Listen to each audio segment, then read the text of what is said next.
বিন্দু নামের এই মেয়েটা এক রাতে হঠাৎ করেই মাঝ রাস্তা থেকে কিডন্যাপ হয়ে যায়। পরদিন তার বাবা মা যখন পুলিশের কাছে মেয়ের মিসিং কমপ্লেন লেখাতে যায়, তখন সেই কথা শুনে শুধু ইন্সপেক্টরই নয়, পুলিশের আইজি এমনকি সিএম পর্যন্ত টেনশনে পড়ে যায়। কারণ শুধু বিন্দু নয়, গত কয়েক মাসে এই একইভাবে অনেক মেয়েরাই গায়েব হয়েছে, কিন্তু পুলিশ শত চেষ্টার পরেও কোনো ক্লু খুঁজে পায়নি। মিডিয়া এবং সাধারণ জনগণের প্রেসারে একজন আইপিএস অফিসারকে স্পেশালি ডেকে আনা হয় এই কেসের দায়িত্ব নেওয়ার জন্য।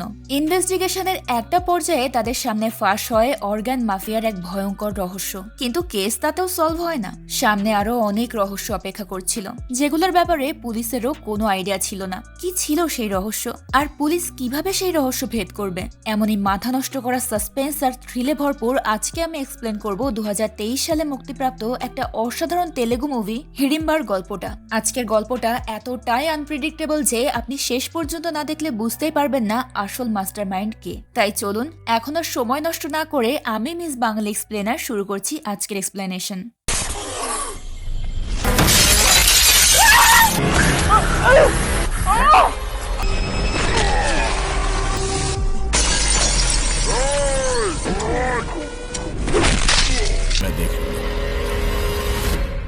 গল্পের শুরুতেই আমরা একজন বৃদ্ধ লোক আর তার ছোট্ট ছেলেকে জঙ্গলের মধ্যে দিয়ে হেঁটে যেতে দেখি। হাঁটতে হাঁটতে ছেলেটা তার বাবার কাছে জিজ্ঞেস করে, আচ্ছা বাবা, আমরা বাড়ির পাশে যে গাছগুলো লাগাই সেগুলো তো পিপাসা পেলে আমরা তাদেরকে পানি দেই, কিন্তু এই জঙ্গলের বড় বড় গাছগুলোর পিপাসা পেলে ওরা কি করে? তখন তার বাবা বলে, জঙ্গলের গাছগুলো তো অনেক বড় বড়, তাই ওদের পিপাসা অনেক বেশি, তাই সৃষ্টিকর্তা বৃষ্টি নামান আর তাতে গাছগুলোর পিপাসা মিটে যায়। এরপর ছেলেটা আবার জিজ্ঞেস করে, আচ্ছা যখন এখানকার পশু পাখির খিদে পায় তখন ওরা কি করে? লোকটা বলে, যখন ওদের খিদে পায় তখন ওরা অন্য পশু পাখি খেয়ে বেঁচে থাকে। ছোট ছোট পশু পাখিরা পোকামাকড় খায়, আর ওই ছোট পশু পাখিদেরকে খায় বড় পশু পাখিরা। ক্ষুধা মেটানোর জন্য ওরা একে অপরের পেছনে সবসময় পড়েই থাকে, এটাই সৃষ্টির নিয়ম। ছেলেটা তখন আবার জিজ্ঞেস করে, তাহলে ঈশ্বর এই ক্ষুধা তৈরি করলো কেন?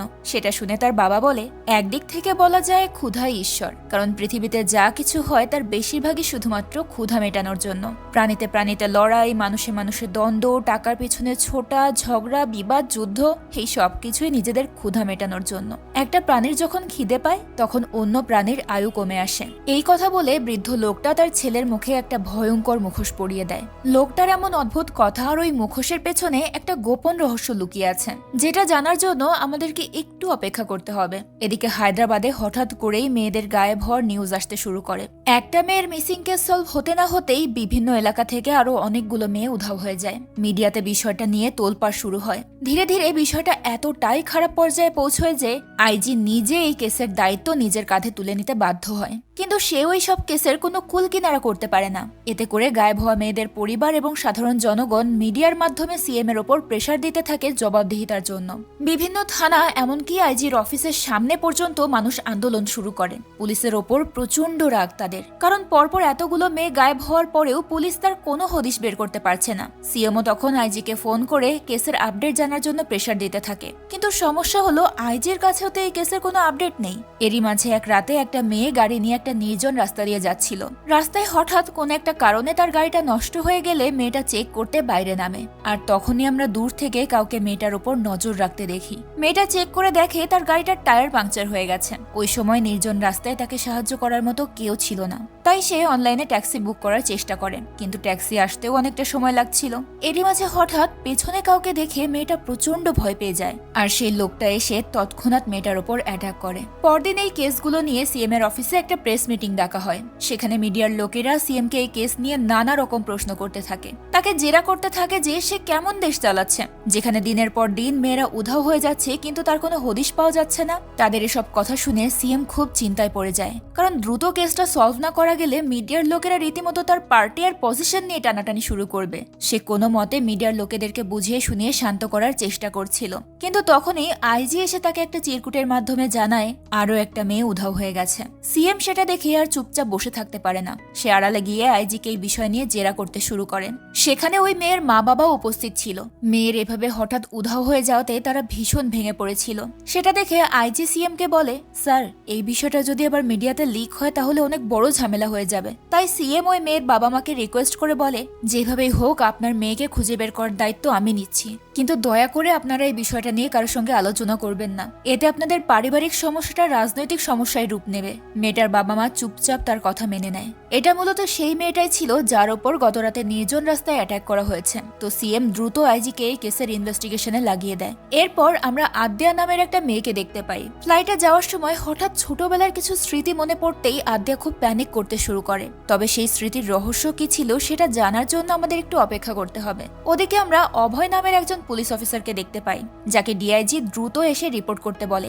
অর্ডার পাওয়া মাত্রই অভয় অফিসের উদ্দেশ্যে রওনা হয়ে যায়। অফিসে পৌঁছানোর সাথে সাথেই তার জুনিয়র রেড্ডি তাকে জানায় যে মেয়েদের কেস হ্যান্ডেল করার জন্য আইজি একজন লেডি অফিসারকে হায়ার করেছেন। তবে অভয়ের সেসব নিয়ে কোনো মাথা ব্যথা ছিল না। সে তো অফিসে ঢুকেই ঢক ঢক করে মদ খেতে শুরু করে।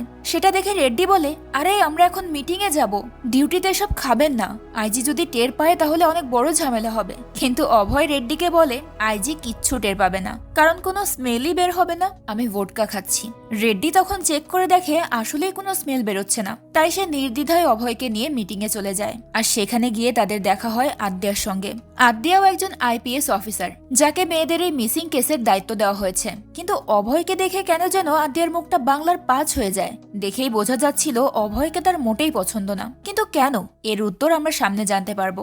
যাই হোক, আদ্যা অভয়ের কাছে রিসেন্ট মিসিং কেসের ব্যাপারে জানতে চায়। অভয় তখন জানায় যে ওই রাতে গায়েব হওয়া মেয়েটার নাম বিন্দু। সেই রাতে বিন্দু ক্লাবে তার বয়ফ্রেন্ডের সঙ্গে একটা পার্টিতে ছিল।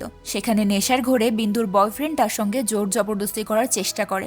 বিন্দু এতে রেগে গিয়ে তাকে ধাক্কা দিয়ে সেখান থেকে বেরিয়ে যায়। তখন তার বয়ফ্রেন্ড তাকে ফলো করতে থাকে, কিন্তু এরপর আর কোনো সিসিটিভি ফুটেজে তাকে দেখা যায়নি। এই কারণে সে পরদিন গিয়ে বিন্দুর বয়ফ্রেন্ডকে মেরে ধরে জিজ্ঞেস করতে থাকে যে বিন্দু কোথায়। কিন্তু ছেলেটা কিছুই বলতে পারে না। অভয় যখন ছেলেটাকে মেরে ধরে জিজ্ঞাসাবাদ করছিল তখনই তার কাছে ডিআইজির কল আসে। সে অভয়কে তৎক্ষণাৎ ওই ছেলেটাকে ছেড়ে দিতে বলে, কারণ ছেলেটার বিরুদ্ধে তো কোনো নির্দিষ্ট প্রমাণ নেই। তাছাড়া সে মিনিস্টারের পরিচিত। যদিও অভয় তাকে ছাড়তে চাচ্ছিল না, কিন্তু ডিআইজির কথায় তাকে বাধ্য হয়ে ছেড়ে দিতে হয় ছেলেটাকে। এটা নিয়ে অভয় আইজিকে কমপ্লেন করে যে ডিআইজি যদি তাকে অযথা প্রেশার না দিত তাহলে সে ওই ছেলেটার মুখ থেকে বিন্দুর ব্যাপারে সমস্ত ইনফরমেশন বের করে ছাড়তো। তখনই আদ্যা তাদেরকে জানায় যে বিন্দুর বয়ফ্রেন্ডকে ধরেও কোনো লাভ হতো না, কারণ সে বিন্দুর কিডন্যাপার নয়। আসলে কেসটা নেওয়ার আগে আদ্যাও এই কেস নিয়ে টুকটাক রিসার্চ করেছেন। সে বিন্দুর বয়ফ্রেন্ডের ব্যাপারেও বেশ খোঁজ খবর নিয়েছেন। তাই সে আইজিকে জানায় যে ওই রাতে ছেলেটা বিন্দুর পেছন পেছন বেরিয়েছিল ঠিকই, তবে সে বিন্দুকে কিডন্যাপ করেনি। সে তার অন্য বন্ধুদের সঙ্গে তাদের বাড়িতে পার্টিতে গিয়েছিল। অর্থাৎ ওই ছেলেটা বিন্দুকে কিডন্যাপ করেনি, কাজটা অন্য কারো। এটা শুনে অভয় নিজেও একটু চিন্তায় পড়ে যায়, কারণ সে তো এতদিন ভাবছিল বিন্দুর বয়ফ্রেন্ডই এই কাজটা করেছে। সব কথা শোনার পর আইজি আদ্যা এবং অভয়কে দ্রুত এই কেসটা সলভ করতে বলে। যদিও তারা এক টিমে কাজ করতে চাচ্ছিল না, কিন্তু আইজির কথা তো আর ফেলে দেওয়া যায় না। তাই তারা সবকিছু ভুলে তাদের কাজে লেগে পড়ে। আদ্যা তার টিমকে গত 6 মাসের বিভিন্ন এলাকায় সমস্ত মিসিং কেস এবং সেগুলোর ডিটেলস জোগাড় করতে বলে। শুধু তাই নয়, ভিকটিমদের সম্পূর্ণ ইনফরমেশন, এমনকি তাদের গুগল সার্চ লিস্ট এবং হসপিটালের রেকর্ডও জোগাড় করতে বলে। সবাই তার অর্ডার মতো ইনফরমেশন জোগাড় করতে শুরু করে। আদ্যার ধারণা যে কোনো অপরাধের পেছনে 4টে কারণ থাকতে পারে। সেগুলো হলো ভালোবাসা, শারীরিক ক্ষুধা, রাগ, প্রতিশোধ বা প্রতিহিংসা, অথবা লুটপাট। এখন আদ্যাদেরকে খুঁজে বের করতে হবে যে এই মেয়েগুলোর গায়েব হওয়ার পেছনে এই কারণগুলোর মধ্যে কোনটা কাজ করছে। তারা সম্ভাব্য সব জায়গা থেকেই বিন্দু এবং তার বয়ফ্রেন্ডের ব্যাপারে ইনফরমেশন জোগাড় করতে থাকে।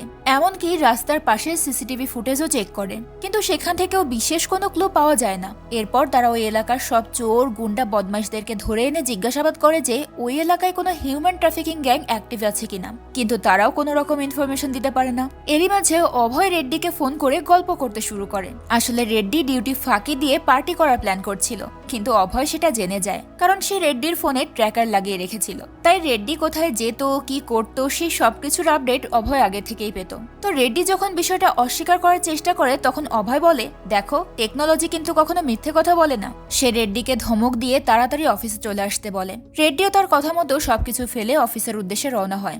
সেই রাতে আদ্যা অফিসে বসে ওই কেসটা নিয়েই ভেবে যাচ্ছিল। তার সামনে একটা বোর্ডে সমস্ত কেসের ডিটেলস টানিয়ে রাখা ছিল।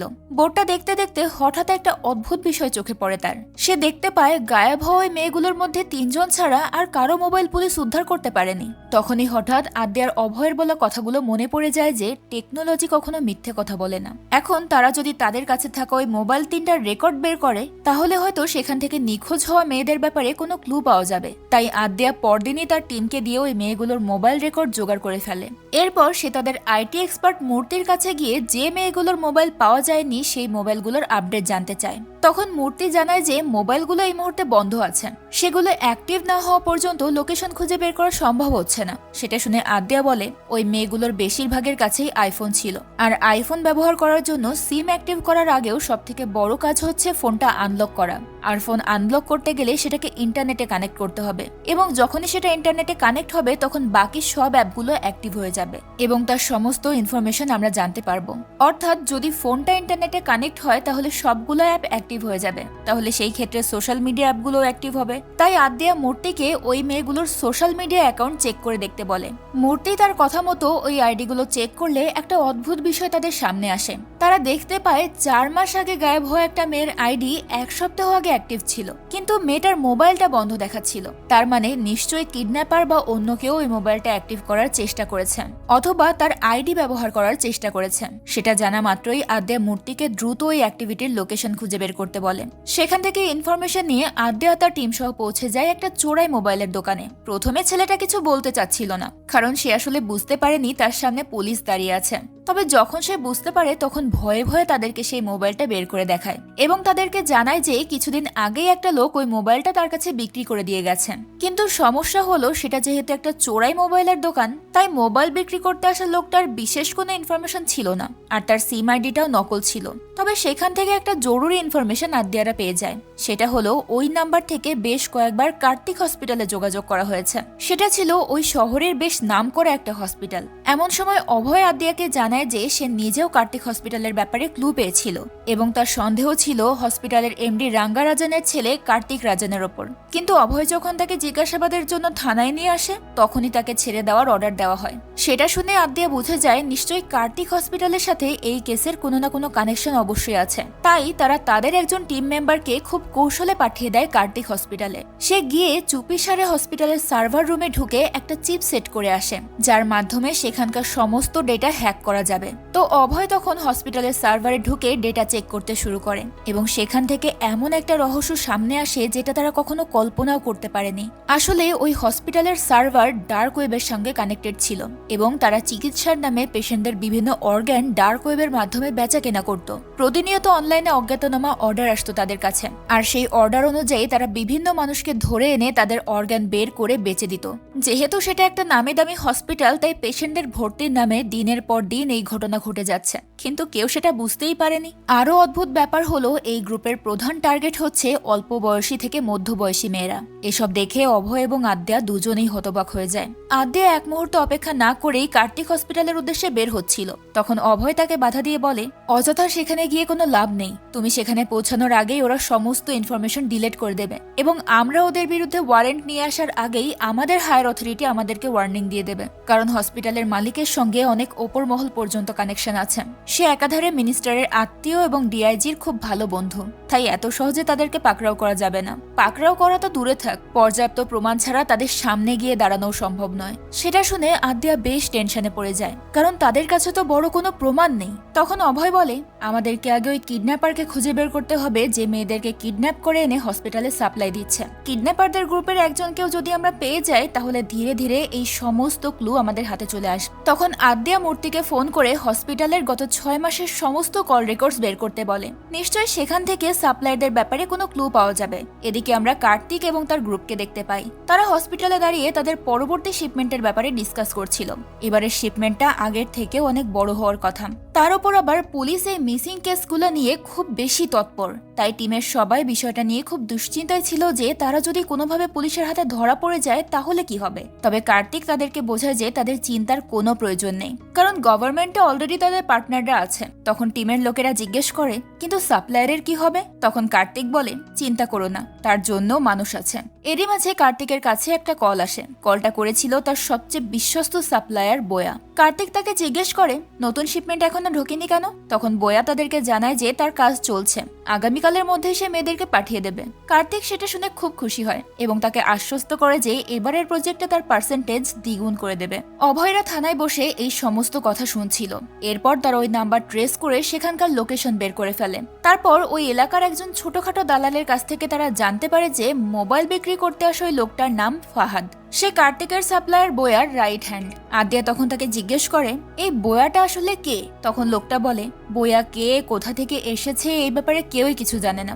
10 বছর বয়সে কেরালা থেকে এখানে এসেছে। এরপর অন্য একটা কিডন্যাপিং গ্যাংয়ে কাজ করত, কিন্তু তার স্পেশালিটি ছিল যে সে শুধুমাত্র মেয়েদেরকেই কিডন্যাপ করে। কিডন্যাপ করা মেয়েগুলোকে সে কিছুদিন নিজের কাছে রেখে দেয়, তারপর নির্মমভাবে তাদেরকে হত্যা করে। দেখতে দেখতে সে এই জগতের বেতাজ বাদশা হয়ে উঠেছে। আর এখন তার আস্তানা কালাভান্ডা। মানুষ বলে সে নাকি রক্ত পিপাসু, মানুষের রক্তই তার একমাত্র নেশা। সেটা শুনে অভয় বলে আমাদের যত দ্রুত সম্ভব ওকে ধরতে হবে। তখনই ওই লোকটা বলে ওঠে কালাভান্ডায় ঢোকা এত সহজ নয়। আজ পর্যন্ত অনেকেই সেখানে যাওয়ার চেষ্টা করেছে, কিন্তু ভেতরে যাওয়ার সুযোগ পায়নি। অপরিচিত কোনো লেক দেখলেই ওরা বাইরে আটকে দেয়, আর যদি কোনো রকম সন্দেহ হয় তাহলে সাথে সাথেই মেরে ফেলে। বড় বড় বিজনেসম্যান থেকে শুরু করে রাজনৈতিক নেতা পর্যন্ত সবার সাথে খুব ভালো কানেকশন আছে বোয়ার, তাই তাকে স্পর্শ করা প্রায় অসম্ভব। তাছাড়া কালাভান্ডা অনেক বড় একটা এরিয়া, তার মধ্যে বোয়া ঠিক কোথায় থাকে এটা কেউ জানে না। তখন আদ্যা বিরক্ত হয়ে জিজ্ঞেস করে এত বছরে কি কেউ কখনো সেখানে যাওয়ার চেষ্টা করেনি। তখন লোকটা বলে 15-20 বছর আগে একজন অফিসার কালাভান্ডায় ঢুকেছিল, কিন্তু সে বোয়ার বাড়ি খুঁজে বের করার আগেই সেখানকার টিনেজ ছেলেরা তাকে নির্মমভাবে কুপিয়ে হত্যা করেছে।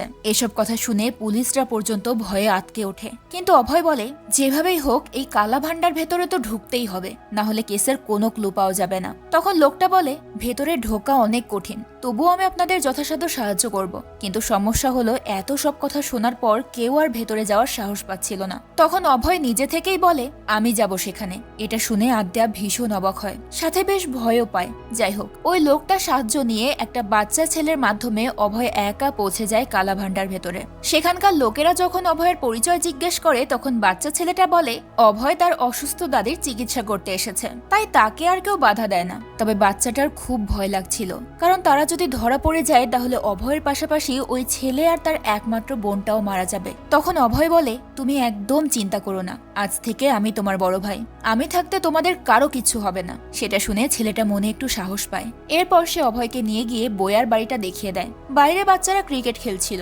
অভয় সেই সুযোগটাকে কাজে লাগিয়ে বাচ্চাদের সঙ্গে ক্রিকেট খেলার বাহানায় ওই বাড়ির উপর নজর রাখতে থাকে। এরপর একটা পর্যায়ে সে বল ছুড়ে দেয় ওই বিল্ডিং এর ভেতর, আর বলটা গিয়ে পড়ে ঠিক সেই রুমের মধ্যে যেখানে মেয়েগুলোকে আটকে রাখা হয়েছিল। বলটা আসলে অভয় নিজের সঙ্গে করে নিয়ে গিয়েছিল, আর তাতে একটা ছোট্ট ক্যামেরা লুকানো ছিল। সেটার মাধ্যমে সেখানকার সমস্ত ফুটেজ আদ্যারা অফিসে বসেই দেখতে পাচ্ছিল। খুবই বিভৎস অবস্থা ছিল রুমটার। মেয়েগুলোকে খুব বাজেভাবে বেঁধে রাখা হয়েছিল ভেতরে, আর পুরো রুমটাই ছিল রক্তবর্ণের। এসব দেখে আদ্যা ভীষণ ঘাবড়ে যায় এবং দ্রুত অভয়কে জানিয়ে দেয় যে ভেতরে মেয়েরা আছে। অভয় তখন বলটা নেওয়ার অজুহাতে ভেতরে যেতে গেলে একটা বাচ্চা ছেলে তাকে আটকে দিয়ে নিজেই ভেতরে চলে যায়। এরই মাঝে ভেতরে থাকা একটা লোক ওই বলটা খুঁজে পায়, তবে সৌভাগ্যবশত সেটাতে থাকা ক্যামেরাটা লক্ষ্য করে না। সে বাইরে বেরিয়ে দেখে একটা বাচ্চা বল নিতে এসেছে, তাই সেও আর বলটা চেক না করেই বাচ্চাটাকে দিয়ে দেয়।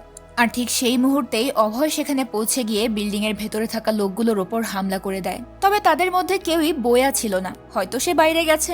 বিল্ডিং এর মধ্যে ঝামেলা হতে দেখে বাচ্চারা সবাই সেখান থেকে পালিয়ে যায়। তাদের মধ্যে একজন গিয়ে বোয়ার অন্য লোকেদেরকে ডেকে নিয়ে আসলে তারা অভয়ের পাশাপাশি তাকে সাহায্য করা ওই বাচ্চা ছেলেটার ওপরেও অ্যাটাক করে দেয়। অভয়ের নিজেকে নিয়ে কোনো চিন্তা ছিল না, কিন্তু ওই বাচ্চাটাকে তো সে নিরাপত্তা দেওয়ার ওয়াদা করেছিল, তাই সেই বাচ্চাটাকে নিয়ে ছুটতে শুরু করে। আর বোয়ার লোকেরা তাকে মারার জন্য তাকে ধাওয়া করতে থাকে। আদ্যা তখন অভয়কে রাস্তা গাইড করছিল, আর সেই সাথে তার টিমের একজনকে পাঠিয়ে দিয়েছিল অভয়কে সাহায্য করার জন্য। অভয় কোনো মতে বোয়ার লোকেদের সঙ্গে লড়াই করে গেট পর্যন্ত পৌঁছে যায়। এরপর আদ্যার পাঠানো ওই অফিসারের কাছে ছেলেটাকে দিয়ে দ্রুত তাকে হসপিটালে নিয়ে যেতে বলে, আর সে নিজে আবারও কালাভান্ডার ভেতরে চলে যায়। সেটা দেখে আদ্যা প্রচন্ড অবাক হয়। ততক্ষণে বোয়াও সেখানে চলে এসেছিল। তারা সবাই মিলে অভয়ের ওপর অ্যাটাক করতে শুরু করে, আর অভয় একাই তাদের সঙ্গে লড়াই চালিয়ে যায়। কিন্তু মজার ব্যাপার হলো এতগুলো এতগুলো ভয়ঙ্কর গুন্ডাও একা অভয়ের সঙ্গে পেরে উঠছিল না। সে ওই গুন্ডাদের সবাইকে কুপকাত করে সবশেষে বয়াকে মারতে শুরু করে। আদ্যার ভয় লাগছিল যে অভয়ের কোনো ক্ষতি না হয়ে যায়, তাই সে দ্রুত আইজিকে ফোন করে কালাভান্ডায় ব্যাকআপ ফোর্স পাঠানোর জন্য রিকোয়েস্ট করে। আইজি কালাভান্ডার কথা শুনে ভীষণ রেগে যায়, কারণ আদ্যারা তাকে কিছু না জানিয়েই এই অপারেশন প্ল্যান করেছিল। তবে আদ্যা যখন জানায় যে ভেতরে মেয়েদেরকে আটকে রাখা হয়েছে, তখন আইজি পারমিশন নেওয়ার জন্য সিএম এর কাছে যায়। কালাভান্ডার কথা শুনে প্রথমে সিএমও প্রচন্ড রেগে যায়, কিন্তু পরে আইজির বোঝানোতে সে ব্যাকআপ টিম পাঠাতে রাজি হয়। কিছুক্ষণের মধ্যে স্পেশাল টাস্ক ফোর্স সেখানে পৌঁছে গিয়ে ওই মেয়েরা সহ অভয় এবং বয়াকে উদ্ধার করে। অভয় আর বয়া দুজনের অবস্থা বেশ খারাপ ছিল, তাই তাদেরকে হসপিটালে অ্যাডমিট করা হয় আর মেয়েদেরকে সুস্থ অবস্থায় তাদের পরিবারের কাছে ফিরিয়ে দেওয়া হয়। এরপর সিএম মিডিয়ার সামনে সিনা চওড়া করে স্টেটমেন্ট দেয় যে তার তদারকিতে পুলিশ এত বড় একটা মিশন সাকসেসফুল করেছে, মেয়েদেরকে উদ্ধার করা হয়েছে এবং এই অপরাধকে মূল থেকে উপড়ে ফেলা হয়েছে। এই নিউজ দেখে কার্তিক ভীষণ চিন্তায় পড়ে যায়, কারণ বয়া এখন পুলিশের হেফাজতে। যদি সে মুখ খুলে দেয় তাহলে কার্তিক এবং তার পুরো এম্পায়ার ধ্বংস হয়ে যাবে। সে যখন এসব নিয়ে চিন্তা করছিল তখনই তার কাছে ডিআইজির কল আসে। সে কার্তিককে আশ্বস্ত করে বলে, বয়াকে নিয়ে তোমার চিন্তা করতে হবে না, পুরো হসপিটালটা আমার কন্ট্রোলে। তার জ্ঞান ফেরার পর তাকে সেখান থেকে বের করার দায়িত্ব আমার। সেটা শুনে কার্তিক একটু রিল্যাক্সড হয়। এদিকে আমরা সেই রাতে আবার সেই বাবা আর ছেলেকে দেখতে পাই যাদেরকে আমরা গল্পের একদম শুরুতে দেখেছিলাম। লোকটা চোখে দেখতে পারতো না, তাই তার ছেলে তাকে লাঠির সাহায্যে পথ দেখিয়ে নিয়ে যাচ্ছিল। রাস্তায় হঠাৎ একটা লাল শাড়ি পরা মেয়েকে দেখে ছেলেটা বলে, দিদি, আমার বাবা চোখে দেখতে পায় না, তুমি কি একটু তার খেয়াল রাখবে? আমি পাশের দোকান থেকে একটা রুটি কিনে আনবো। মেয়েটা সরল মনে ছেলেটাকে সাহায্য করতে রাজি হয়ে যায়, কিন্তু সে জানতো না এর পরিণতি কি হতে চলেছে। বৃদ্ধ লোকটা ধীরে ধীরে মেয়েটার কাছে ঘেঁষতে শুরু করে। মেয়েটার কাছে ব্যাপারটা একটু অদ্ভুত লাগে, তবে সে কিছু করার আগেই লোকটা ওই লাঠি দিয়ে তার গলা পেঁচিয়ে ধরে তাকে মেরে ফেলে, আর বাচ্চা ছেলেটা দূর থেকে সেটা দেখতে থাকে। ওদিকে কেসটা সলভ হতে আদ্যা একেবারে রিল্যাক্স হয়ে গিয়েছিল, কিন্তু তখনই হঠাৎ আরো একটা মেয়ের গায়েব হওয়ার খবর শুনে সে চিন্তায় পড়ে যায়। সে বুঝতে পারে কেসটা এখনো সলভ হয়নি। খবরটা শোনার পর আইজি এবং ডিআইজিও খুব চিন্তায় পড়ে যায়। অভয় তখন বলে, আমরা তো বয়াকে অ্যারেস্ট করে রেখেছি, তাই হয়তো তার গ্যাংয়ের কেউ এসব করছে। কিন্তু ডিআইজি বলে, বয়ার গ্যাংয়ের কেউ আর বেঁচে নেই, তাই তাদের পক্ষে এটা করা সম্ভবও না। তাছাড়া যে মেয়েদেরকে উদ্ধার করা হয়েছে তাদের মধ্যে একজন বাদে আর কারো ইনফরমেশন আমাদের লিস্টে থাকা গায়েব মেয়েদের সঙ্গে মেলে না। অর্থাৎ এর আগে যে মেয়েগুলো গায়েব হয়েছে তার সাথে বয়ার কাছে থাকা মেয়েগুলোর কোনো কানেকশন নেই। এই কথা শুনে অভয় আরো বেশি চিন্তায় পড়ে যায়। তাদের উপর প্রেশার আরো অনেক বেড়ে গিয়েছিল। আদ্যাও বুঝতে পারছিল না সে কিভাবে কি করবে। তখন অভয় বলে, এত চিন্তা করো না, মাথা ঠান্ডা করে ভাবো। ক্লু হয়তো আমাদের চোখের সামনেই আছে, কিন্তু আমরা দেখতে পারছি না। আদ্যা তখন কেসের প্রত্যেকটা ছোটখাটো বিষয় নিয়ে খুব ভালোভাবে ভাবতে শুরু করে। আর তখনই একটা অদ্ভুত ক্লু চোখে ধরা পড়ে তার। সেটা হলো গায়েব হওয়া ওই মেয়েগুলোর সাথে কোনো না কোনো ভাবে লাল রংটা জড়িত। কেউ লাল রঙের জামা পরা ছিল, কারো কাছে লাল রঙের গাড়ি ছিল, আবার কারো কাছে ছিল লাল রঙের ব্যাগ। নিশ্চয়ই কিডন্যাপার এই রংটাকেই টার্গেট করছে, কিন্তু কেন আর কে সেই ব্যক্তি, এটাই তাদেরকে খুঁজে বের করতে হবে। আদ্যা তখন একজন ডক্টরের সঙ্গে গিয়ে এই বিষয়টা নিয়ে ডিসকাস করে। ডক্টর তাকে জানায় যে একজন সাধারণ মানুষ মোটামুটি 100টা রং দেখতে পারে, তবে অ্যাক্রোম্যাক্সিয়া নামের একটা জটিল মানসিক রোগে আক্রান্ত মানুষেরা বেশিরভাগ ক্ষেত্রেই রং চিহ্নিত করতে সমস্যা বোধ করে। বেশিরভাগ ক্ষেত্রে দেখা যায় তাদের কাছে সবকিছুই ধূসর বর্ণের মনে হয়, আবার কোনো কোনো ক্ষেত্রে দেখা যায় তারা কেবল একটা রঙই দেখতে পাচ্ছেন। অর্থাৎ ওই কিডন্যাপার নিশ্চয়ই শুধু লাল রংটাই দেখতে পায়, আর শুধু দেখতেই পায় না, ওই রংটার কারণে তার ব্রেনে একটা ভাইব্রেশন হয়। এটা এক একজনের ক্ষেত্রে এক এক ধরনের প্রতিক্রিয়া সৃষ্টি করে। কেউ অনেক বেশি আক্রমণাত্মক হয়ে যায়, আবার কেউ অনেক বেশি ইমোশনাল হয়ে পড়ে। এসব শোনার পর আদ্যার মাথায় একটা প্ল্যান আসে। সে 1 সপ্তাহের জন্য পুরো শহরে অঘোষিত কারফিউ জারি করতে চায়, যাতে করে সন্ধ্যার পর সাধারণ কোনো মানুষ আর বাইরে থাকতে পারবে না। রাস্তায় থাকবে শুধু পুলিশ, তাও বা সাধারণ মানুষের ছদ্মবেশে। বিভিন্ন এলাকায় লেডি পুলিশদেরকে লাল পোশাকে দাঁড় করানো হবে। আদ্যার ধারণা কিডন্যাপার এদের মধ্যে অবশ্যই কাউকে টার্গেট করবে, আর তখনই তারা ওই ব্যক্তিকে ধরে ফেলবে। আইজি সহ সবার কাছে আইডিয়াটা বেশ ভালো লাগে, তাই আদ্যা এবং অভয় মিলে তাদের প্ল্যান অনুযায়ী কাজে লেগে পড়ে। শহরের বিভিন্ন এলাকায় লেডি অফিসারদেরকে লাল পোশাকে দাঁড় করানো হয়, আর বাকিরা আড়াল থেকে তাদের উপর নজর রাখতে থাকে। এভাবে দেখতে দেখতে 4 দিন পার হয়ে যায়, কিন্তু সেই কিডন্যাপারের কোনো হদিশ পাওয়া যায় না। অপেক্ষা করতে করতে একটা পর্যায়ে অভয়রা হতাশ হয়ে পড়ে। তাদের সন্দেহ হয় যে নিশ্চয়ই কিডন্যাপার তাদের প্ল্যানিং সম্পর্কে জেনে গেছে, এই কারণেই সে হয়তো গা ঢাকা দিয়েছে। তাই তারা এই অপারেশনটা ক্যান্সেল করার সিদ্ধান্ত নেয় এবং শহরের প্রত্যেক মোড়ে যত পুলিশ পাহারায় ছিল তাদের সবাইকে বাড়ি ফিরে যেতে বলে। এদিকে ওই বৃদ্ধ লোকটার ছেলের খিদে পেয়েছিল বলে লোকটা তাকে নিয়ে খাবারের খোঁজে বেরিয়ে পড়ে। ঠিক সেই সময় দিব্যা নামের একজন লেডি অফিসারকে তার কলিগ তার বাড়ির সামনের গলিতে এগিয়ে দিতে আসে। দিব্যা ওই সময় নীল রঙের একটা জ্যাকেট পরা ছিল, কিন্তু জ্যাকেটটা ছেঁড়া ছিল। দিব্যার কলিগ সেটা দেখতে পেয়ে দিব্যাকে জানায় আর তারপর সেখান থেকে চলে যায়। দিব্যা তখন আনমনে বাড়ির দিকে হাঁটতে থাকে আর হাঁটতে হাঁটতে তার জ্যাকেটটা খুলে উল্টো করে পরে নেয়। ঘটনাক্রমে ওই উল্টো পাশের রংটা লাল ছিল। পরদিন একটা ভয়ঙ্কর খবর অপেক্ষা করছিল অভয়দের জন্য। খবরটা শোনা মাত্রই সিএম রেগে আইজিকে এক গাদা কথা শুনিয়ে দেয় আর তারপর কেসটা তৎক্ষণাৎ সিবিআই কে হ্যান্ড ওভার করে দিতে বলে, কারণ পুলিশ তো কোনো কাজেরই না। এই কথা শুনে আইজির আদ্যার উপর প্রচন্ড রাগ হয়, কারণ এই অপারেশনটা তো আদ্যার কথাতেই অপারেট করা হয়েছিল।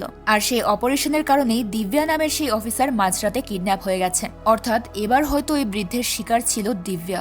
আইজি সবার সামনে আদ্যাকে অনেক অপমান করে, কিন্তু আদ্যা সেটা প্রতিবাদ করার মতো কোনো সুযোগ পায় না, কারণ তার কাছে আসলে কিছুই বলার ছিল না পারছিল সে কেসের কোনো ক্লু খুঁজে বের করতে, আর না পারছিল নিজের পরিস্থিতি কাউকে বোঝাতে। অভয় তাকে সাপোর্ট করার চেষ্টা করলে আইজি তাকে অনেক বকাঝকা করে। সবার জানা মতে দিব্যা ওই রাতে নীল রঙের জ্যাকেট পরা ছিল, তাই কিডন্যাপারের ওই লাল রং দেখার থিওরিটা পুরোপুরি ভুল প্রমাণিত হয়। আর এটা নিয়ে বেচারি আদ্যাকে আরো বেশি কথা শুনতে হয়। আদ্যা তাদেরকে বোঝানোর চেষ্টা করে যে কোথাও না কোথাও নিশ্চয়ই কোনো গন্ডগোল আছে, কিন্তু কেউ তার কথা মানতে চায় না, উল্টো তাকে কেস থেকে সরিয়ে দেওয়া হয়। এরপর আমরা দিব্যাকে দেখতে পাই, তাকে অজ্ঞান অবস্থায় একটা বন্ধ ঘরের ভেতর উল্টো ঝুলিয়ে রাখা হয়েছিল। এদিকে আদ্যা চেঞ্জিং রুমে বসে এই কেসটা নিয়ে ভেবে যাচ্ছিল। তখনই হঠাৎ সেখানে থাকা একটা নীল রঙের জ্যাকেটের দিকে চোখ পড়ে তার। সে জ্যাকেটটা খুলে দেখে জ্যাকেটটা ডাবল সাইডেড, অর্থাৎ সেটা দুই পাশেই পরা যায়, আর সেই জ্যাকেটের ভেতরের দিকটা লাল। দিব্যা ওই রাতে ঠিক এরকমই একটা জ্যাকেট পরা ছিল।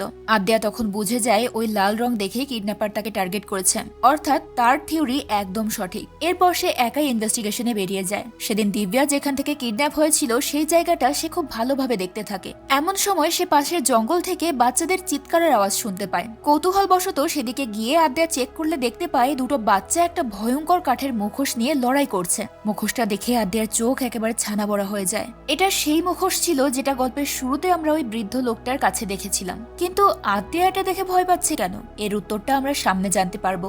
আদ্যা ওই বাচ্চাগুলোকে জিজ্ঞেস করে, তোমরা এই মুখোশ কোথায় পেয়েছো? তখন বাচ্চাগুলো জানায় তারা জঙ্গলের ভেতরে খেলতে এসে মুখোশটা কুড়িয়ে পেয়েছে। আদ্যা তখন তাদের কাছ থেকে ওই মুখোশটা নিয়ে আসে। মুখোশটা দেখা মাত্রই তার অতীতের কিছু কথা মনে পড়তে শুরু করে। সে পরদিনই অভয়কে নিয়ে তার গ্রামের বাড়ি কেরালার উদ্দেশ্যে রওনা হয়। অভয় প্রথমে মুখোশটার ব্যাপারে কিছুই জানতো না। যাওয়ার পথে যখন আদ্যা তাকে ওই মুখোশের ছবিটা দেখায় তখন অভয় মজা করে বলে, এটা কোনো ক্লু হলো? ফুটপাতের দোকানগুলোতে তো এরকম অহরহ পাওয়া যায়। কিন্তু আদ্যা তাকে জানায় যে এটা কোনো সাধারণ মুখোশ নয়, এটা তাকে ছোটবেলা থেকে তাড়া করে বেড়াচ্ছে। কিন্তু কি রহস্য আছে এর মধ্যে সেটা আমরা একটু পরেই জানতে পারবো। তো এসব কথা বলতে বলতেই তারা কেরালা পৌঁছে যায়। এতদিন পর হঠাৎ করে আদ্যাকে বাড়িতে আসতে দেখে তার মা ভীষণ অবাক হয়। তবে সব থেকে বেশি অবাক তখন হয় যখন সে আদ্যার সঙ্গে অভয়কে দেখে। সে অভয়কে জিজ্ঞেস করে, তোমাদের তো ব্রেকআপ হয়ে গিয়েছিল, তাহলে তোমরা আবার একসাথে কি করে হলে? অভয় তখন তাড়াহুড়ো করে বলে দেয়, আবার আমাদের প্যাচআপ হয়ে গেছে। ওদিকে আদ্যা সরাসরি পৌঁছে যায় তাদের স্টোর রুমে। সেখানেও ঠিক একই রকম মুখোশ রাখা ছিল যেমনটা সে ওই বাচ্চাদের কাছ থেকে পেয়েছে। সেটা দেখে অভয়ও ভীষণ অবাক হয়। মুখোশের সাথে আদ্যা একটা বইও খুঁজে পায় যার নাম ছিল হিড়িম্বা। এরই মাঝে তার মা এসে আদ্যার হাতেও মুখোশটা দেখে প্রচন্ড ভয় পেয়ে যায়। সে আদ্যাকে জেরা করতে থাকে যে এত বছর পর সে কেন ওই মুখোশটা বের করেছে। ওই মুখোশের কারণেই তার বাবা তাদের জীবন থেকে চলে গেছে, তাই এখন তার ভয় হচ্ছিল আদ্যার যেন কোনো ক্ষতি না হয়। আসলে আদ্যার বাবা নন্দকিশোর একজন পুলিশ অফিসার ছিল এবং ওই মুখোশের সঙ্গে তার গভীর একটা সম্পর্ক ছিল। কিন্তু আদ্যা ওই সময় ছোট ছিল বলে সে কিছু বুঝতে পারেনি। তাই অভয় আদ্যার মাকে জিজ্ঞেস করে, আপনি ওই মুখোশটা দেখে এত ভয় পাচ্ছেন কেন? কি হয়েছিল ওই সময়? তখন আদ্যার মা বলে, ওই সময় নন্দকিশোর খুব চিন্তায় থাকতো। রাত দিন শুধু এই মুখোশটা নিয়ে কিছু একটা ভাবতো। তার রাতের ঘুমটা পর্যন্ত হারাম হয়ে গিয়েছিল। এরপর আদ্যার জন্মদিনের দিন ওর বাবা রেডি হয়ে কোথাও বেরোচ্ছিল। তখন আদ্যার মা জিজ্ঞেস করে, আজকে মেয়েটার জন্মদিন, তুমি তো ছুটি নিয়েছিলে, তাহলে এখন কোথায় বেরোচ্ছ? তখন নন্দকিশোর বলেছিল তার জরুরি কাজ আছে। আছে। আদ্যা তার বাবাকে আটকানোর অনেক চেষ্টা করে, কারণ সেদিন তার জন্মদিন। কিন্তু তার বাবা তার কথা না শুনে ওই মুখোশটা নিয়ে বাড়ি থেকে বেরিয়ে যায়। সন্ধ্যায় বার্থডে পার্টিতে সব গেস্টরা চলে আসে, কিন্তু নন্দকিশোর ফেরে না। আদ্যা বেচারি তখন মন খারাপ করে তার বাবার জন্য অপেক্ষা করছিল। সে জিদ ধরে বসেছিল যে বাবা না এলে সে কেক কাটবে না। তার মা তাকে বোঝানোর অনেক চেষ্টা করে, কিন্তু আদ্যা তার কোনো কথা শোনে না। শেষমেশ গেস্টরা কেক না কেটেই সেখান থেকে বেরিয়ে যায়। তারা যাওয়ার পর তাদের বাড়িতে পুলিশ আসে। তারা জানায় গায়েব হওয়া মেয়েদের একটা কেস ইনভেস্টিগেশন করার জন্য নন্দকিশোর জঙ্গলে গিয়েছিল, আর সেখান থেকে সে নিজেও গায়েব হয়ে গেছে। শুধু তার বাইকটা পাওয়া গেছে। এই কথা শুনে আদ্যা এবং তার মা ভীষণ ভেঙে পড়ে। আদ্যার মা ধরেই নিয়েছিল যে এই মুখোশের কারণেই সবকিছু হচ্ছে, তাই সে ওই মুখোশটা স্টোর রুমের মধ্যে লুকিয়ে রাখে। এত বছরেও সে কখনোই মুখোশটায় হাত লাগায়নি, কিন্তু আজ মেয়েকে মুখোশটা বের করতে দেখে তার খুব ভয় হচ্ছিল। তখন অভয় তাকে আশ্বস্ত করে বলে সে থাকতে আদ্যার কোনো ক্ষতি হবে না। আদ্যার মনে হচ্ছিল তার বাবার কেসের সঙ্গে নিশ্চয়ই তার এই কেসের কোনো কানেকশন আছে, তাই তার বাবা যে সত্যিটা খুঁজতে গিয়ে হারিয়ে গেছে, এখন সে ওই রহস্যের খোঁজে বেরোনোর সিদ্ধান্ত নেয়। এরপর তারা ওই মুখোশটা নিয়ে পৌঁছে যায় কেরালা থানায়। সেখানে নন্দকিশোরের বন্ধু ত্রিলোক এখনো চাকরিরত ছিল। আদ্যা তাকে ওই মুখোশটা দেখিয়ে সেটা রহস্য জানতে চায়, সাথে এটাও জানায় যে ওই পুরনো কেসটা আবার শুরু হয়েছে। তখন ত্রিলোক বলতে শুরু করে যে একদিন তাদের থানায় একটা মেয়ের মিসিং কমপ্লেন আসে। সবার ধারণা ছিল মেয়েটার হাজবেন্ড তার সঙ্গে কিছু একটা করেছে, কারণ লোকটা প্রায় সময় মদ খেয়ে মেয়েটাকে মারধর করত। কিন্তু মেয়েটার হাজবেন্ড বারবার একই কথা বলতে থাকে যে সে কিছুই করেনি। তার ওয়াইফ যেদিন গায়েব হয় তার আগের দিন সে তার ওয়াইফকে মেরেছিল ঠিকই, কিন্তু তারপর সে একটা জরুরি কাজে কোয়েম্বাটুর চলে গিয়েছিল। ফেরার পর সে আর তার ওয়াইফকে খুঁজে পায়নি। নন্দকিশোর তখন সেই জায়গায় চেক করতে যায় যেখানে ওই মেয়েটা গায়েব হয়েছিল। জায়গাটা ছিল জঙ্গলের মধ্যে একটা নির্জন রাস্তা। তারা সেখানে দাঁড়িয়ে আশেপাশে ভালো করে দেখছিল। তখনই পাশের থানার একজন অফিসারের সঙ্গে তাদের দেখা হয়। তারাও ঠিক একই রকম একটা কেসের ইনভেস্টিগেশনের জন্য সেখানে এসেছিল। তবে এই মেয়েটা গায়েব হয়েছিল 3 সপ্তাহ আগে। লোকটা বিরক্ত হয়ে বলে পুরনো কেসগুলোই ক্লোজ করতে পারছি না, প্রত্যেকদিন নতুন নতুন কেস চলে আসছে। কথাটা শুনে নন্দকিশোরের মনে একটু খটকা লাগে। দ্বিতীয় ইন্সপেক্টরের কাছ থেকে সে জানতে পারে যে তাদের থানায় অলরেডি আরো 8টা মেয়ের গায়েব হওয়ার কমপ্লেন এসে বসে আছে, এবং প্রতিনিয়ত এই সংখ্যা বেড়েই চলেছে। কথাটা শুনে নন্দকিশোর ভীষণ অবাক হয়। এরপর সে আশেপাশের সমস্ত থানায় যোগাযোগ করে জানতে পারে গত 6 মাস ধরে প্রত্যেক এলাকাতেই কম বেশি মেয়েদের গায়েব হওয়ার কমপ্লেন এসেছে, কিন্তু পুলিশ কোনোটাতেই কোনো কুল কিনারা করতে পারেনি। নন্দকিশোর আরো খোঁজ খবর নিয়ে জানতে পারে যে এই ঘটনা শুধু 6 মাসের নয়, গত 3 বছর ধরে বিভিন্ন এলাকায় এই একই ঘটনা ঘটে যাচ্ছে। দেখতে দেখতে তাদের সামনে 40টা মেয়ের কেস ফাইল চলে আসে, এবং প্রত্যেকটা মেয়েই জঙ্গলের আশেপাশের এলাকা থেকে উধাও হয়েছে। নন্দকিশোর তখন বুঝতে পারে এই কেসটা যতটা সহজ মনে হচ্ছে এটা ততটা সহজ নয়। তাই সে সরাসরি কমিশনারের সঙ্গে এই বিষয়টা নিয়ে ডিসকাস করে। পুরো ঘটনা শুনে কমিশনার নিজেও খুব চিন্তায় পড়ে যায়। সে নন্দকিশোরকে জিজ্ঞেস করে তুমি এখন কি করতে চাচ্ছ? তখন নন্দকিশোর বলে প্রথমে গ্রামের লোকেদেরকে সতর্ক করতে হবে যাতে তারা সন্ধ্যার পর বাইরে বের না হয়, আর তারপর আমাদেরকে জঙ্গলে ঢুকতে হবে।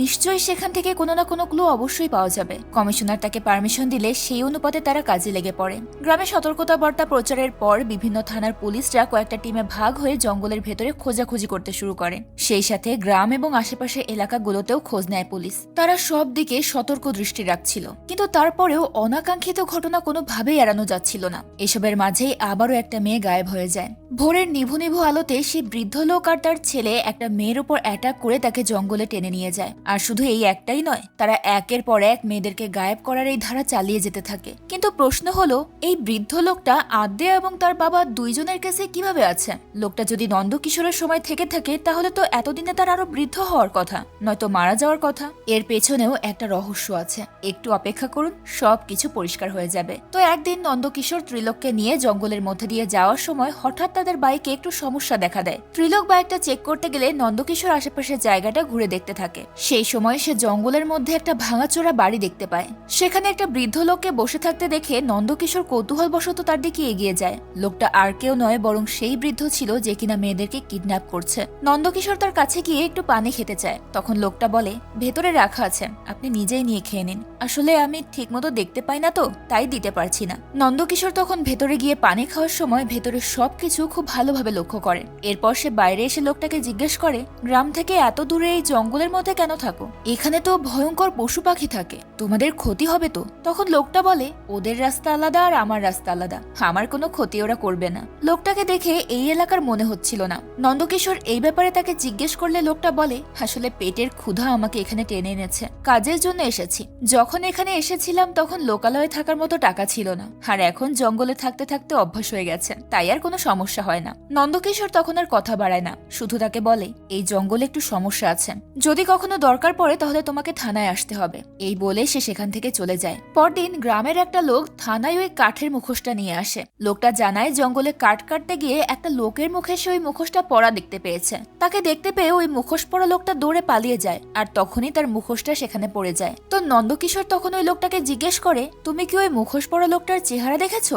লোকটা বলে, চেহারা তো দেখিনি, তবে তার চুলগুলো একদম সাদা আর কোকড়া ছিল। সেটা শুনে ত্রিলোক নন্দকিশোরকে বলে, আমরা সেদিন জঙ্গলে যে বৃদ্ধটাকে দেখেছিলাম তাকে ডেকে এনে একবার জিজ্ঞাসাবাদ করা উচিত। কিন্তু নন্দকিশোর তাতে রাজি হয় না, কারণ লোকটা তো অন্ধ, এভাবে একটা অন্ধ লোককে কোনো প্রমাণ ছাড়া হয়রানি করা ঠিক হবে না। তার বদলে সে ওই মুখোশটা ফরেন্সিক টেস্টের জন্য পাঠিয়ে দেয়। রিপোর্টে জানা যায় ওই মুখোশটা কমপক্ষে 100 বছর পুরনো, এবং সেটার ওপর থেকে মোটামুটি 45টা মেয়ের ব্লাড স্যাম্পল কালেক্ট করা গেছে, যেগুলোর ডিএনএ গায়েব হওয়া মেয়েগুলোর ডিএনএর সঙ্গে হুবহু মিলে যাচ্ছিল।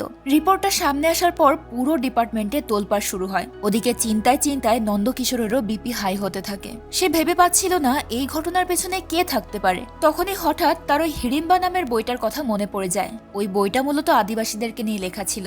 বইটার কভার পেজে যেহেতু ওই মুখোশের মতো একটা ছবি আঁকা ছিল, তাই নন্দকিশোরের ধারণা নিশ্চয়ই ওই বই থেকে এই কেসের ব্যাপারে কোনো ক্লু পাওয়া যাবে। কিন্তু সমস্যা হলো ওই বইটা লেখা ছিল সম্পূর্ণ সংস্কৃত ভাষায়। অনেকেই সেই বইটা পড়ার চেষ্টা করে, কিন্তু কারো পক্ষেই সেটা পড়ে বোঝা সম্ভব হচ্ছিল না। তখন নন্দকিশোরের মাথায় একটা আইডিয়া আসে। সে ওই বইয়ের রাইটারের অ্যাড্রেস খুঁজে বের করে সরাসরি তার সঙ্গে দেখা করতে চলে যায়। ওই দিনই আদ্যার জন্মদিন ছিল। বেচারি মন খারাপ করে তার বাবার অপেক্ষা করছিল। ওদিকে তার বাবা ফেসে গিয়েছিল এক ভয়ঙ্কর গোলকধাঁধায়। রাইটার লোকটা ওই মুখোশটা দেখা মাত্রই বেশ ঘাবড়ে যায়। নন্দকিশোর তখন তার কাছে ওই মুখোশের রহস্য জানতে চায়। লোকটা বলে, প্রাচীনকালে বিভিন্ন দেশে বিভিন্ন জাতিগোষ্ঠীর মানুষ বাস করত। আমাদের ইন্ডিয়াতেও এরকম অনেক গোষ্ঠী ছিল। প্রত্যেক আদিবাসী গোষ্ঠীরই কিছু স্পেশাল কোয়ালিটি ছিল, যেটা তাদেরকে একজন আরেকজনের থেকে আলাদা করত। তবে তাদের মধ্যে একটা গোপন জাতি ছিল, তারা খুবই ভয়ঙ্কর। তাদের নাম ছিল হিড়িম্বা। হিড়িম্বা জাতের লোকেরা নিজেদের ভয়ঙ্কর অভ্যাসের কারণেই অন্যদের থেকে নিজেদেরকে লুকিয়ে রাখত। এরপর যখন ব্রিটিশ শাসনামল শুরু হয়, তখন বেশ কয়েক দফার বিভিন্ন যুদ্ধে ইংরেজদের অনেক সৈন্য মারা যায়। ব্রিটিশ রাজা সেটা মেনে নিতে পারে না, তাই সে তাদের কাছে থাকা বন্দীদেরকে আরো বেশি ভয় দেখানোর জন্য একটা বিশাল জেল নির্মাণ করে, যেখানে তাদেরকে কালা পানির সাজা দেওয়া হতো। অর্থাৎ তাদেরকে এতটা অত্যাচার করা হতো যেটা অন্য সাধারণ জেলে করা হয় না। কিন্তু ধীরে ধীরে ব্রিটিশদের রাজত্ব আর তাদের অত্যাচার এতটাই বাড়তে থাকে যে জেলে কয়েদিদের জন্য জায়গা কম পড়ে যায়। ব্রিটিশরা তখন চিন্তায় পড়ে যায় যে এই অতিরিক্ত কয়েদিদেরকে তারা কোথায় রাখবে। তখনই তারা হিড়িম্বা আইল্যান্ডের খোঁজ পায়। সেখানকার লোকেরা ছিল আদমখোর, মানুষের রক্ত মাংস ছিল তাদের একমাত্র খাবার। সেটা জেনে শুনেই ব্রিটিশরা দফায় দফায় কয়েদিদেরকে ওই আইল্যান্ডে শিফট করতে থাকে। আর সেই মানুষগুলোকে পেয়ে হিড়িম্বা প্রজাতির লোকেরা আনন্দে মেতে ওঠে। তারা ছিঁড়ে ফেড়ে লোকগুলোকে নিজেদের শিকার বানায়। সবকিছু ঠিকঠাকই চলছিল, কিন্তু ব্রিটিশ শাসন শেষে ইংরেজরা ভারত থেকে চলে যাওয়ার পর হিড়িম্বাদের খাবারের যোগান বন্ধ হয়ে যায়। তারা মাসের পর মাস খাবারের জন্য অপেক্ষা করতে থাকে, কিন্তু কোনো লাভ হয় না। এরপর শুরু হয় জমিদারি প্রথা। তবে জমিদাররা সরকারকে খাজনা দেওয়ার বদলে তাদের গোপন অর্থগুলো লুকানোর জন্য জায়গা খুঁজতে শুরু করে। একটা পর্যায়ে তারাও হিড়িম্বা দ্বীপের খোঁজ পায় এবং সেখানে তাদের ধন সম্পত্তি লুকানোর সিদ্ধান্ত নেয়। তারা হিড়িম্বাদেরকে মেরে ধরে বন্দুকের ভয় দেখিয়ে ওই দ্বীপ থেকে তাড়িয়ে দেয়, আর তারপর সেটা তাদের কাজে লাগায়। হিড়িম্বা জাতির লোকেরা তখন লোকালয়ের দিকে আসতে বাধ্য হয়।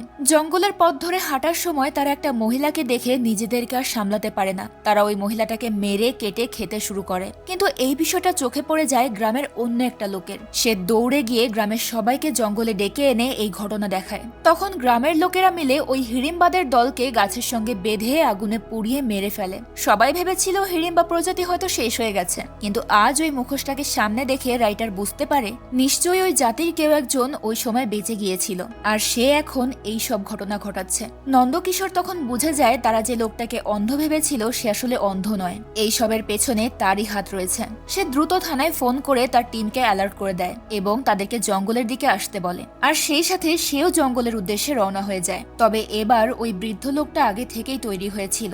নন্দকিশোর তার বাড়িতে ঢোকা মাত্রই সে পেছন থেকে এসে নন্দকিশোরের ওপর অ্যাটাক করে দেয়। দুজনের লড়াইয়ের শেষ পর্যায়ে নন্দকিশোর মৃত্যুর কোলে ঢলে পড়ে। তবে মরার আগে সে ওই লোকটাকে গুলি করে মেরে ফেলে। কিন্তু কথা হলো, বৃদ্ধ লোকটা যদি মারা গিয়ে থাকে তাহলে সে আদ্যাদের কেসে কিভাবে এলো, আর তার সেই বাচ্চা ছেলেটাই বা কোথায়? অভয়রা তখন ওই পুরনো কেসগুলো নিয়ে ঘাটাঘাটি করতে শুরু করে এবং সেখান থেকে জানতে পারে যে অতীতে ওই কেসগুলোর প্যাটার্নও ঠিক একই রকম ছিল। যারাই গায়েব হয়েছে তারা সবাই লাল রঙের পোশাক পরা ছিল। আদ্যার মনে তখন সন্দেহ জাগে যে নিশ্চয়ই ওই প্রজাতির আরো কেউ বেঁচে আছে। তখন তারা ওই রাইটারের সঙ্গে দেখা করতে যায়। তার কাছ থেকে আদ্যারা জানতে পারে যে নন্দকিশোর মারা যাওয়ার পর ওই রাইটার আবারও হিড়িম্বাদের শেষ বংশধরকে নিয়ে রিসার্চ করতে শুরু করেছিল এবং একটা পর্যায়ে সে জানতে পারে কেরালা থেকে দূরের একটা গ্রামে একদিন একটা অদ্ভুত লোককে দেখা গিয়েছিল। তখন গ্রামেরই একজন লোক অসহায় লোকটাকে দেখে মায়া করে নিজের কসাইখানায় তাকে কাজ দিয়েছিল এবং তারপর গ্রামের লোকেরা মিলেই তাকে গ্রামের একটা মেয়ের সঙ্গে বিয়ে দিয়ে দেয়। সেই ঘরে তাদের একটা ছেলে সন্তান জন্ম নিয়েছিল। তারা সবাই অনেক খুশি ছিল, সবকিছু ঠিকঠাকই চলছিল। কিন্তু বছরখানেক পর লোকটার ওয়াইফ মারা গেলে বাবা ছেলে একেবারে ছন্নছাড়া হয়ে যায়। স্ত্রীকে হারানোর কষ্টে কাঁদতে কাঁদতে লোকটার চোখই নষ্ট হয়ে যায়। সে তখন লাল রং ছাড়া আর কিছুই দেখতে পেত না। চোখে না দেখতে পাওয়ার কারণে বেচারার কাজকর্ম, খাওয়া দাওয়া সবকিছু বন্ধ হয়ে যেতে শুরু করে। তখন নিজেকে আর নিজের সন্তানকে বাঁচানোর তাগিদে আবারও তার মধ্যে সেই নরখাদক জেগে ওঠে। সে আসলে হিড়িম্বা প্রজাতিরই একজন ছিল। এরপর থেকে তারা গ্রামের পর গ্রাম বদল করতে থাকে, আর যখনই তারা কোনো নতুন গ্রামে যেত তখনই সেখান থেকে কিছু মেয়ে উধাও হয়ে যেত। এরপর একটা সময় লোকটা মারা গেলে তার ছেলে হঠাৎ কোথাও গায়েব হয়ে যায়। ওই রাইটার লোকটা রিসার্চ করে জানতে পেরেছে যে সে তামিলনাড়ুর একটা মিশনারি স্কুলে পড়তো, কিন্তু বেশ কয়েক বছর পর ছেলেটা সেখান থেকেও পালিয়ে একেবারে উধাও হয়ে যায়। এরপর তার সাথে কি হয়েছে বা সে কোথায় গেছে সেটা কেউ জানে না। একদিকে অভয়রা এসব নিয়ে রিসার্চ করছিল, আর অন্যদিকে বয়ার ততক্ষণে জ্ঞান ফিরে এসেছিল। জ্ঞান ফেরা মাত্রই ডিআইজি তাকে হসপিটাল থেকে বের করার সম্পূর্ণ ব্যবস্থা করে ফেলে। বয়া আস্তানায় ফেরার পর অভয়কে মারার জন্য মরিয়া হয়ে ওঠে, কিন্তু ডিআইজি তাকে শান্ত থাকতে বলে, কারণ এই মুহূর্তে তারা যদি কিছু করতে যায় তাহলে বয়া সহ বাকি সবাই ঝামেলায় পড়বে। কিন্তু বয়া কোনোভাবেই নিজেকে শান্ত করতে পারছিল না। ওদিকে আদ্যা ডক্টরের কাছে ফোন করে জিজ্ঞেস করে, আচ্ছা ডক্টর, আপনি যে মানসিক রোগের কথা বলেছিলেন সেটা কি আদমখোরদের মধ্যেও দেখা যায়? আর তাদের যে মানুষ খাওয়ার অভ্যাসটা সেটা কি জেনেটিক হয়ে থাকে? ডক্টর বলে, অবশ্যই এটা একটা জেনেটিক ব্যাপার, বংশ পরম্পরায় এই ধারা বইতে থাকে। আদ্যার এখনো মনে হচ্ছিল যে এই ঘটনার সঙ্গে বয়া জড়িত, কারণ বয়ার বাড়িটা সম্পূর্ণ লাল থিমের উপর তৈরি করা ছিল, আর যে মেয়েদেরকে কিডন্যাপ করা হয়েছিল তাদেরও বেশিরভাগই লাল পোশাকই পরা ছিল। তার মানে নিশ্চয়ই হিড়িম্বা প্রজাতির এই বংশধর বয়াই হবে। তখন অভয় বলে, বয়া পুলিশের হেফাজতে থাকা সত্ত্বেও মেয়েরা গায়েব হয়েছে। সেটা শুনে আদ্যা বলে, এটা আমাদেরকে কনফিউজ করার জন্য করা হয়েছে। তাদের এসব কথার মাঝেই আদ্যাকে ফোন করে জানানো হয় যে বয়া পালিয়ে গেছে। অভয় সেটা শুনে বলে, বয়া পালায়নি, তাকে সেখান থেকে বের করা হয়েছে। তারা এসব নিয়ে ডিসকাস করছিল। এরই মাঝে হঠাৎ তাদের উপর একদল লোক অ্যাটাক করে দেয়। তাদেরকে দেখতেও আদিবাসীদের মতোই লাগছিল। তারা সবাই একে একে নিজেদের মাথায় নারকোল ফাটাতে শুরু করে। সেটা দেখে আদ্যা ভয় পেয়ে গিয়ে বলে, এরা তো খুব ভয়ঙ্কর জাতি, আমি এদের ব্যাপারে শুনেছি। এরা নরবলি দেওয়ার আগে এভাবে নিজেদের মাথায় নারকেল ফাটায়। অর্থাৎ ওই লোকগুলো অভয়দেরকে মেরে ফেলার প্ল্যান করছিল। অভয় তখন একাই ওই লোকগুলোর সাথে লড়াই শুরু করে, আর তাকে দেখে আদ্যাও মনে সাহস পায়। দুজন মিলে অনেক কষ্টে তাদের সবাইকে কুপোকাত করে ফেলে। বয়ার খবরটা পাওয়া মাত্রই যেহেতু এই অ্যাটাকটা হয়েছিল, তাই অভয়ের ধারণা এই অ্যাটাকটা বয়াই করিয়েছে। সে আদ্যাকে বলে যে বয়ার পেছনে নিশ্চয়ই পলিটিক্যাল সাপোর্ট আছে, না হলে একা এত কিছু করার সাহস সে পেত না। তাই এখন তারা সবার আগে বয়াকে পাকড়াও করার সিদ্ধান্ত নেয়। সেখান থেকে আদ্যা চলে যায় ওই মিশনারি স্কুলে বাচ্চাটার ব্যাপারে খোঁজ নেওয়ার জন্য, আর অভয় চলে যায় বয়াকে ধরার জন্য। আদ্যা সে স্কুলে গিয়ে জিজ্ঞাসাবাদ করলে তাকে সেখানকার রেকর্ড রুমে নিয়ে যাওয়া হয়। সেখান থেকে সে ওই বছর ভর্তি হওয়া বাচ্চাদের ফাইল খুঁজতে শুরু করে। অন্যদিকে অভয় ততক্ষণে পৌঁছে যায় বয়ার আস্তানায়। শুরুতেই অভয় বয়ার শরীরে একটা জিপিএস ট্র্যাকার লাগিয়ে দিয়েছিল, তাই তাকে খুঁজে বের করাটা খুব একটা কঠিন হয় না। তাকে দেখা মাত্রই বয়ার লোকেরা তার উপর ঝাঁপিয়ে পড়ে। তারা একে একে অভয়ের উপর অ্যাটাক করতে থাকে, কিন্তু অভয় একাই তাদের সঙ্গে ফাইট করে তাদেরকে ধরাশায়ী করে ফেলে। ওদিকে আদ্যা ততক্ষণে বাচ্চাটার রেকর্ড ফাইল খুঁজে পায়। সেখান থেকে সে জানতে পারে বাচ্চাটার নাম জোসেফ থমাস, আর তার ঘাড়ে একটা জন্ম দাগ এবং বাম হাতে আগুনে পোড়ার দাগ আছে। এটা জানার পর আদ্যার মাথায় যেন আকাশ ভেঙে পড়ে। সে তৎক্ষণাৎ তার টিমকে ফোন করে জিজ্ঞেস করে, রেকর্ডে অভয়ের পুরো নাম কি? টিমের একজন লোক জানায় অভয়ের পুরো নাম জোসেফ থমাস। অভয় তো শুধু তার ডাক নাম। এরই মাঝে আমরা অভয়কে দেখতে পাই। বয়ার সাথে লড়াইয়ের একটা পর্যায়ে বয়ার টেনে তার জামাটা খুলে ফেলে, অ্যাকচুয়ালি খুলে ফেলে না, ছিঁড়ে ফেলে আর কি। তখন দেখা যায় তার ঘাড়েও ঠিক একই রকম একটা জন্মদাগ আছে, অর্থাৎ এই অভয়ই হচ্ছে হিড়িম্বা প্রজাতির শেষ বংশধর। সেটা বুঝতে পেরে আদ্যার চোখের সামনেটা ঝাপসা হয়ে ওঠে। অতীতের সমস্ত কথা মনে পড়তে থাকে তার। সে আর অভয় একই সঙ্গে ট্রেনিং করেছে, সেখান থেকেই তাদের বন্ধুত্ব হয়, আর সেই বন্ধুত্বে একটা সময় ভালোবাসায় পরিণত হয়। দুজন দুজনকে অনেক বেশি ভালোবাসতো। কিন্তু একটা সময় হঠাৎ অভয় কোনো কারণ ছাড়াই আদ্যাকে ছেড়ে চলে গিয়েছিল।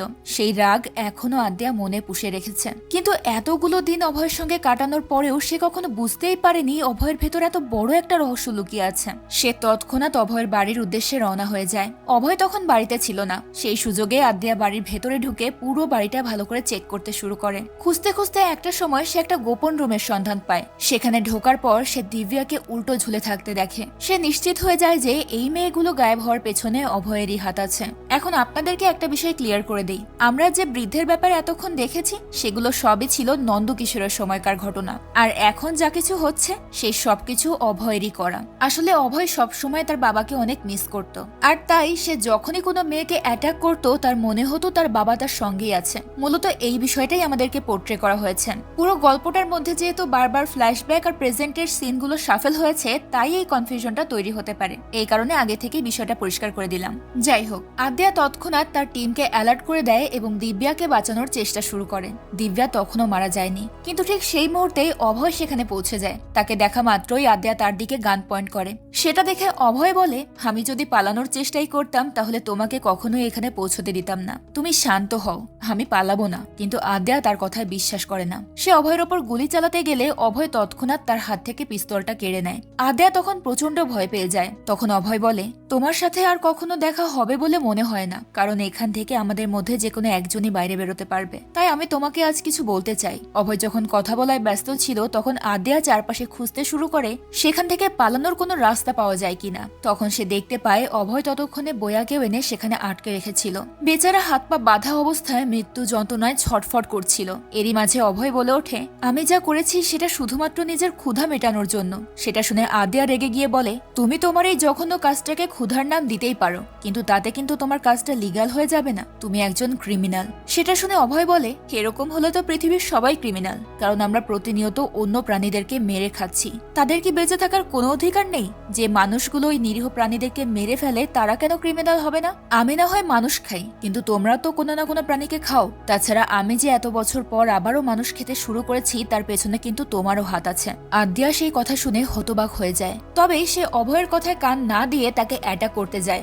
অভয় তখন তার উপর পাল্টা অ্যাটাক করে তাকে দূরে ঠেলে দেয়। এরপর বলে, আমি তোমার জন্যই আবার এই পথে আসতে বাধ্য হয়েছি। আর তখনই আরো একটা রহস্য সামনে আসে। ট্রেনিং চলাকালীন আদ্যার সঙ্গে অভয়ের সম্পর্কটা অনেক ভালো ছিল, তাদের সময়টাও অনেক সুন্দর কাটছিল। আর ততদিনে অভয় নিজের মানুষ খাওয়ার অভ্যাসটাকেও অনেকটাই নিয়ন্ত্রণে এনেছিল। কিন্তু একদিন হঠাৎ ফল কাটতে গিয়ে আদ্যার হাত কেটে যায়। অভয় তখন হাতের রক্ত বন্ধ করার জন্য আদ্যার কাটা আঙুলটা মুখে নেয়, আর সাথে সাথেই সেই রক্ত অভয়ের নেশাটাকে আবারও জাগিয়ে দেয়। সে মনের অজান্তেই কাটা আঙুল থেকে রক্ত শুষতে শুরু করে, কিন্তু আদ্যা সেটা বুঝতে পারে না। একটা পর্যায়ে সে বিরক্ত হয়ে তার হাতটা অভয়ের কাছ থেকে ছাড়িয়ে নেয়। তখন অভয় রিয়েলাইজ করতে পারে যে সে আদ্যার সঙ্গে থাকলে আদ্যার অনেক বড় কোনো ক্ষতি হয়ে যেতে পারে। তাই সে আদ্যার সঙ্গে ব্রেকআপ করে সেখান থেকে চলে যায়। কিন্তু তাকে ছেড়ে যাওয়ার পর অভয় একটা মুহূর্তের জন্য ভালো থাকতে পারে না, কারণ সে আদ্যাকে অনেক বেশি ভালোবাসতো। একাকিত্ব তাকে সব দিক থেকে গ্রাস করে নিয়েছিল। এই প্রচন্ড মানসিক যন্ত্রণায় তার মধ্যেকার নরপশুটা আবারও জেগে ওঠে। সে একে একে আবারও মেয়েদেরকে খেতে শুরু করে। কিন্তু যখন এই কেসের মাধ্যমে সে আবারও আদ্যাকে ফিরে পায় তখন সে তার করা ভুলটা বুঝতে পারে। সেই সাথে সে এটাও বুঝতে পারে যে তার মৃত্যুর আগে এই ধারা বন্ধ হবে না। তাই সে ইচ্ছাকৃত প্রতিনিয়ত আদ্যার সামনে কেসের ক্লুগুলো তুলে ধরতে থাকে, যাতে আদ্যা খুব সহজেই তার পর্যন্ত পৌঁছে যায়। এসব কথা শুনে আদ্যা খুব কষ্ট পায়, কারণ সেও তো অভয়কে অনেক ভালোবাসতো। অভয় তখন তাকে বলে, তুমি প্লিজ আমাকে মেরে ফেলো, কারণ আমি না মরলে এই অপরাধ কখনো শেষ হবে না। আদ্যা বুঝে উঠতে পারছিল না তার কি করা উচিত, কিন্তু অভয়ের জোরাজুরিতে সে ফাইনালি অভয়কে গুলি করে দেয়। আর এই গল্পটাও এখানেই শেষ হয়। আজকের গল্পটা নিয়ে আমার সত্যি কিছু বলার নেই। এক কথায় বলতে পারি, আমার কাছে গল্পটা অসাধারণ লেগেছে। আপনাদের কাছে কেমন লাগলো সেটা অবশ্যই কমেন্ট করে জানাবেন। দেখা হবে পরের ভিডিওতে। আজকের মতো বিদায় নিচ্ছি। আল্লাহ হাফেজ।